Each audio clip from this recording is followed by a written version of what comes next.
वाले हैं हम गोल्ड के बारे में। गोल्ड में हमें इन्वेस्टमेंट क्यों करना चाहिए, और गोल्ड में भी हम एसबीआई म्यूचुअल फंड के बारे में बात करने वाले हैं कि आप एसबीआई म्यूचुअल फंड में इन्वेस्टमेंट करके एक अच्छा खासा आप वेल्थ अपनी बना सकते हैं।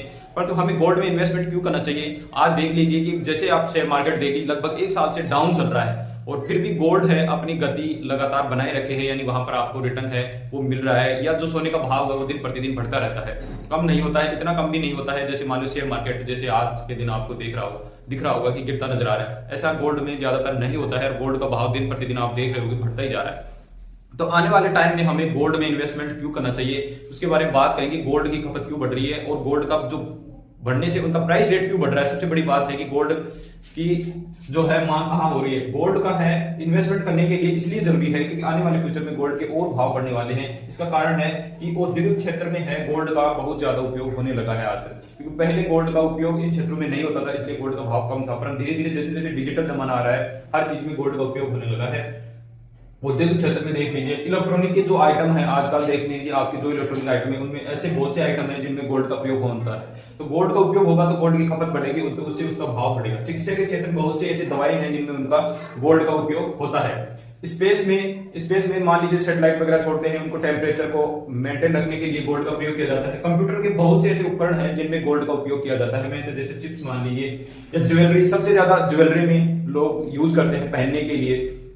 और एक मेन मुख्य छठा जो मुख्य कारण है वो ये है कि गोल्ड भंडार या विदेशी बैंक, कोई भी बैंक हो, किसी भी देश का बैंक हो, हर बैंक यही चाहता है वहां का सेंट्रल बैंक मेरे पास ज्यादा से ज्यादा गोल्ड हो। और हर देश गोल्ड को इकट्ठा करने के लिए लगा है कि अपनी जो आर्थिक स्थिति अपने देश की मजबूत हो सके, जितना गोल्ड उस देश के पास होगा उतना ही वहां की स्थिति मजबूत होने वाली है। तो गोल्ड के भंडार हर देश अपना अपना भंडार को बढ़ाने में लगा हुआ है, इसलिए गोल्ड का जो प्राइस रेट आने वाले फ्यूचर में आपको बढ़ता हुआ नजर आएगा। ये बहुत से और भी कारण हो सकते हैं पर हमने मुख्य 6 कारण लिए हैं, इसलिए आपको यहाँ गोल्ड में इन्वेस्टमेंट करके आने वाले फ्यूचर में आप वेल्थ बना सकते हैं।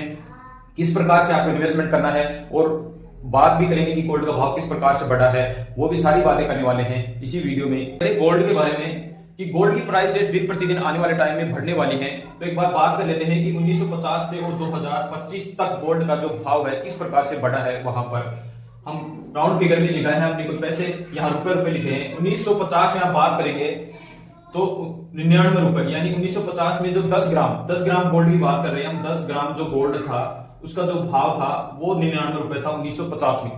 1960 में यही भाव 10 ग्राम का 111 रुपए हो गया, 1970 में 184 रुपए हो गया, और 1980 में 1330 रुपए हो गया, और 1990 में 3200 रुपए हो गया, 2000 में 4400 रुपए हो गया। आप देख रहे हो कि इस समय जो सोने का भाव है वो इतना नहीं बढ़ा था जो आज अपन देखना चाहते हैं, क्योंकि उस समय जो डिजिटल या टेक्नोलॉजी इतनी नहीं थी जिस समय की गोल्ड का उपयोग हो रहा था। आज के जमाने में गोल्ड का बहुत सारी जगह पर उपयोग होने लगा है और हर देश भंडार के रूप में इकट्ठा कर रहा है उसको, इसलिए भी भाव बढ़ रहे हैं। अब बात करते हैं 2010 में, 2002 से और 10 की सीधी बात करते हैं तो 4400 से सीधा 18,000 18,500 रुपए पाता है। उसके 10 साल की बात करते हैं तो सीधा 10 साल में 18,000 से 48,000 पर आ जाता है, यानी लगभग 30,000 रुपए की ग्रोथ होती है एक साल 10 ग्राम पर। 2020 में और 2023 की बात करते हैं तो 48 से सीधा 58,000 या 10,000 रुपए की ग्रोथ होती है। 10 ग्राम पर भी 10,000 रुपए करते हैं, और 2025 आते आते देख लीजिए आप लगभग फिर से 30,000 रुपए की ग्रोथ होती है 10 ग्राम सोने पे, 30,000 और बढ़ जाती है। आज देखेंगे हम लगभग 85,000 के समथिंग सोने का भाव 10 ग्राम चल रहा है।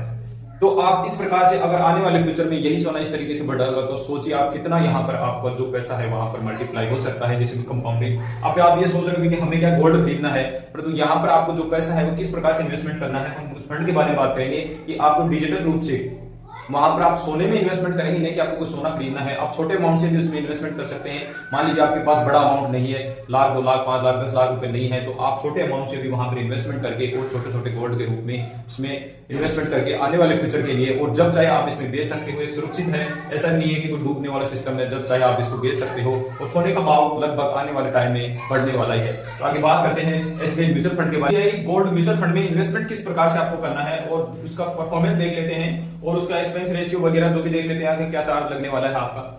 मान लीजिए आप इसमें शुरुआत करते हैं तो डिजिटल रूप से आप शुरुआत कर सकते हैं एसबीआई गोल्ड म्यूचुअल फंड में। अगर वहां पर आप इन्वेस्टमेंट करोगे तो एक जो पैसा लगाओगे इसकी 1 यूनिट जो खरीदोगे आप उसको 26 रुपए 78 पैसे का आपको 1 यूनिट पड़ने वाली है। नेट एसेट वैल्यू होता है इसका मतलब। और अभी तक जो लोगों ने पैसा लगाया है वो 2900 करोड़ रुपए इसमें अभी तक गोल्ड म्यूचुअल फंड में लोगों ने इन्वेस्टमेंट कर रखा है पैसा।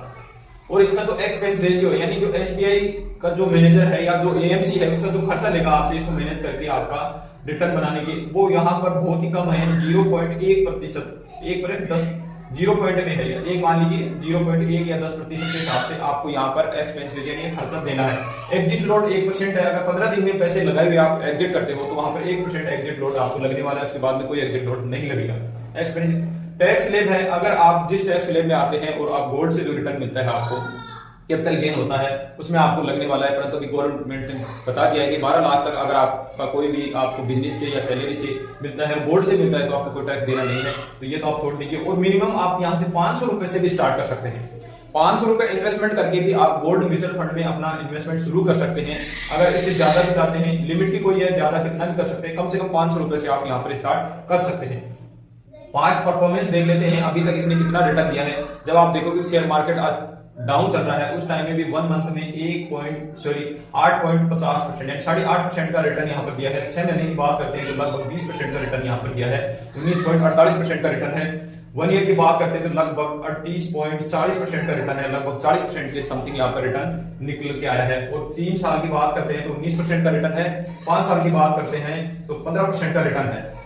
यानी औसत एवरेज अगर आप 5 साल का देखते हैं, औसत निकालते हैं 1 मंथ से लेकर 5 साल तक का, तो यहाँ पर 20% का रिटर्न आता है। और 20% का रिटर्न ऐसे मान ली बहुत ही जबरदस्त और बेस्ट होता है, कम नहीं होता है 20% का रिटर्न। अगर आप भी इन्वेस्टमेंट करके म्यूचुअल फंड में, गोल्ड म्यूचुअल फंड में इन्वेस्टमेंट करके वहां पर सेफ और सुरक्षित तरीका है, वहां पर इन्वेस्टमेंट करके अपने फ्यूचर के लिए प्लानिंग करना चाहते हैं तो जरूर कीजिएगा, क्योंकि गोल्ड आपको अच्छा खासा अमाउंट बना के देने वाला है फ्यूचर में, आपको ज्यादा नुकसान नहीं होने वाला है यहाँ पर। तो आप यहाँ से इन्वेस्टमेंट करके अपनी वेल्थ बना सकते हैं।